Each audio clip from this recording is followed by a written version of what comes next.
Let's talk about job interviews.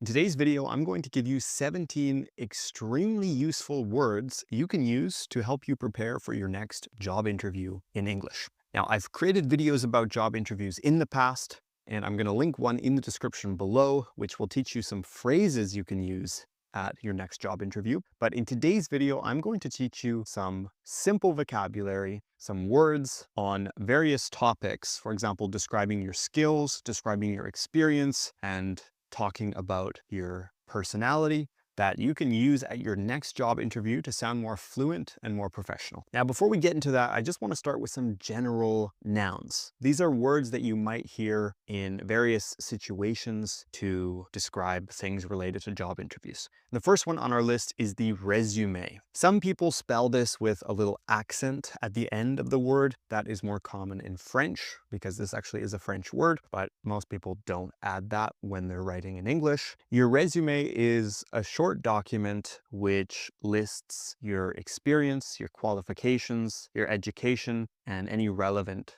skills. Now, normally these are only 1 to 2 pages long. A resume isn't a full overview of your life. It's not a full overview of everything. For that, you need a CV. CV stands for curriculum vitae, and your CV is like your resume, but it's normally much more comprehensive. It's much longer, and it lists all your experience. Your work experience, your study experience, your skills, your education in much more detail than the resume does. So when you're asked to apply for a job, you might be asked for a resume or for a CV. CVs can be more common in international jobs. You'll probably also be asked to provide a cover letter. A cover letter is basically a letter, or it's a short text that you write explaining why you want the job, why you're a good fit for the job, and why you should be interviewed. So it's basically describing your motivations. It's describing a bit about your work experience, about your past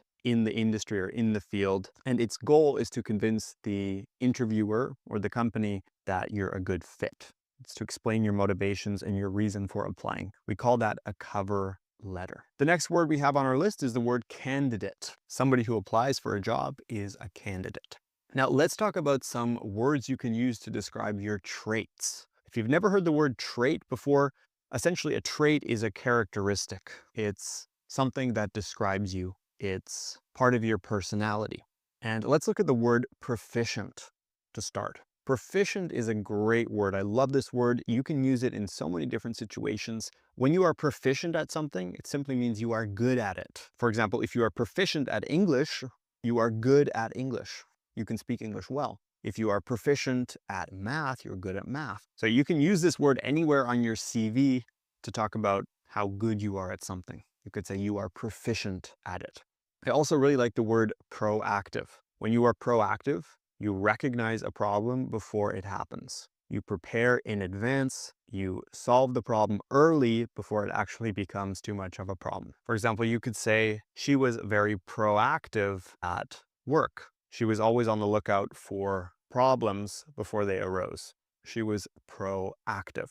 Proactive. You might also have a good work ethic. If you have a good work ethic, it means you are a hard worker. You are very disciplined. You have a good or strong work ethic.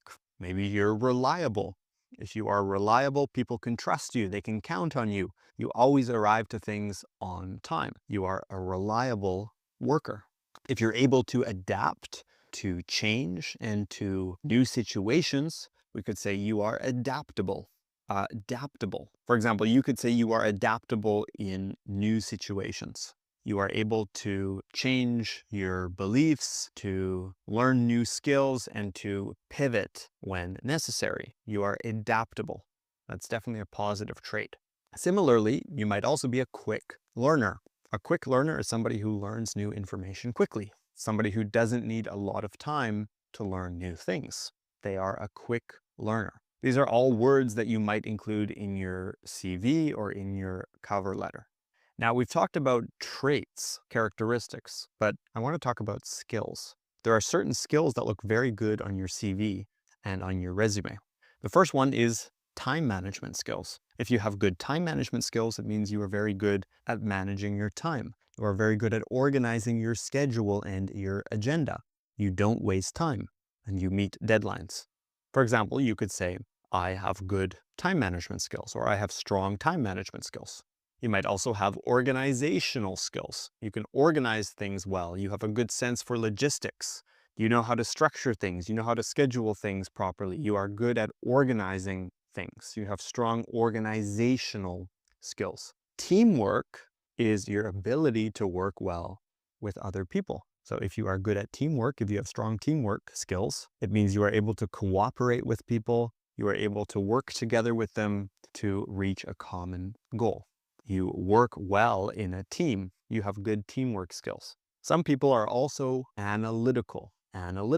If you are analytical, it means you can look at data, you can look at numbers, and you can draw conclusions very easily from that data or from those numbers. We have a lot of students who are working in finance, for example, at banks or as accountants. And in those industries, it's super important to have good analytical skills, to be analytical. You also need to be detail-oriented. If you are detail-oriented, it means you pay attention to details. You pay attention to the little things. You notice mistakes or issues that other people might miss. Now, this next one is a useful one, and not everybody can do it. Multitasking. Somebody who is good at multitasking is good at doing several things at the same time without getting distracted. For example, maybe you're talking on the phone and doing something on your computer at the same time. You're multitasking. Somebody who is good at multitasking is what we call a good multitasker. Multitasking is the verb to multitask, and a multitasker is a noun, which means somebody who is good at multitasking. Now, the last one is, again, not something that everybody is good at, but if you are in a more creative industry or an industry that requires this, you could say you are a creative problem solver. You think outside the box to solve problems. You're creative. You're finding new solutions, innovative solutions to problems. We'd call you a creative problem solver. There we have it. 17 words that you can use at your next job interview. I hope you found this video useful.